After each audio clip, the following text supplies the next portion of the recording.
تو ایک ہمارے گاؤں کے 10 بچے ہو گئے آدمی کے، میں نے کہا اپنی بیوی دا آپریشن کرا، اگر جو آدھی میں نہیں کریں دی تو اپنا کرا۔ کسی بھی وجہ سے حمل روکا جا رہا ہو، آپریشن کر کے عورت کی بچہ دانی نکال دینا یا مرد کے لیے نس بندی کر لینا تمام علماء کے نزدیک حرام۔ حضرت مولانا طارق جمیل صاحب ہم ان کی خاک کے برابر بھی نہیں ہیں، ان سے اللہ نے جو ہدایت کا کام لیا اس کا 10واں حصہ بھی ہم نہیں کر سکے۔ بہت بڑے بزرگ ہیں، لیکن کوئی کتنا بھی بڑا عالم ہو اس سے مسٹیک ہو سکتی ہے۔ حضرت سے یہ غلطی ہوئی ہے کہ انہوں نے ایک بھری محفل میں یہ بتایا کہ گاؤں میں ایک عورت کے 10 بچے تھے، تو میں نے اس عورت کو مشورہ دیا کہ آپریشن کر لو۔ چونکہ یہ ایک نجی مجلس میں بات ہوتی تو پھر تو میری کیا اوقات ان کے سامنے کہ میں ان کو غلطی پر تنبیہ کروں، میری تو کوئی اوقات نہیں ہے۔ لیکن چونکہ ایک بھری محفل میں بات ہوئی ہے اور ان کی ایک بڑی ویلیو ہے، اہمیت ہے، بہت سے لوگ ان کے اس تبصرے سے، بہت سی عورتیں وہ مس گائیڈ ہو سکتی ہیں اور وہ آپریشن کرا سکتی ہیں کہ بچہ آئندہ نہ ہو۔ تو حضرت سے یہ خطا ہوئی ہے اور ہر آدمی سے ہو سکتی ہے خطا۔ ہمیں بات وہ لینی ہے جو اللہ اس کے رسول کی ہے۔ بات آئیے سمجھ میں؟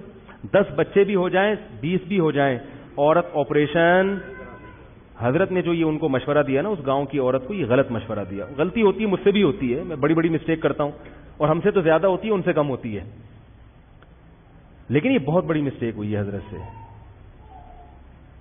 کیونکہ ہر ایک سے ہو سکتی ہے، لیکن یہ غلط ہے، حرام ہے۔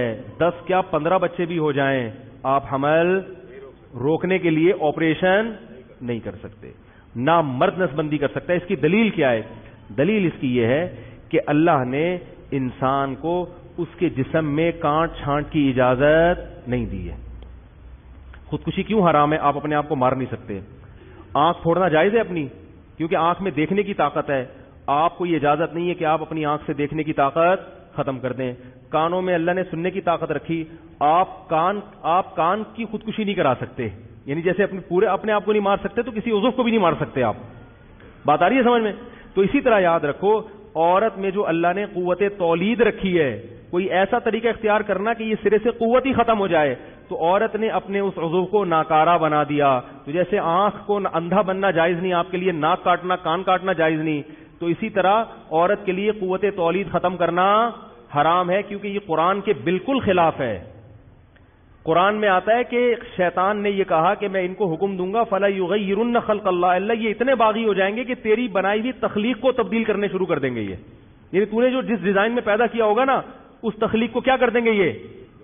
تو عورت میں اللہ نے تولید کی صلاحیت رکھی ہے، عورت وقتی طور پر حمل روکنے کی تدبیر اختیار کر سکتی ہے کسی ضرورت سے، جیسے صحابہ بھی کرتے تھے، لیکن قوت تولید کو کسی قیمت پہ ختم نہیں کر سکتی۔ یہ پھر اللہ کی بنائی ہوئی تخلیق کو کیا ہے، اور یہ سب کے نزدیک حرام۔ دیوبندی بھی علماء بھی حرام کہتے ہیں، بریلوی علماء بھی حرام کہتے ہیں، اہل حدیث بھی اس کو حرام کہتے ہیں، کہیں سے بھی فتویٰ لے لو، عرب علماء بھی حرام کہتے ہیں، عجم بھی حرام کہتے ہیں، جامع ازہر یونیورسٹی والے بھی اس کو حرام کہتے ہیں، جامعۃ الرشید والے بھی حرام کہتے ہیں اس کو، بریلوی حضرات کے جو بڑے بڑے مدارس ہیں وہاں سے فتویٰ لے لو، وہ بھی کہتے ہیں کہ مرد کے لیے نسبندی کرنا یا آپریشن کرانا حرام، عورت کے لیے آپریشن کرانا 20ویں بچے کے بعد بھی حرام ہے۔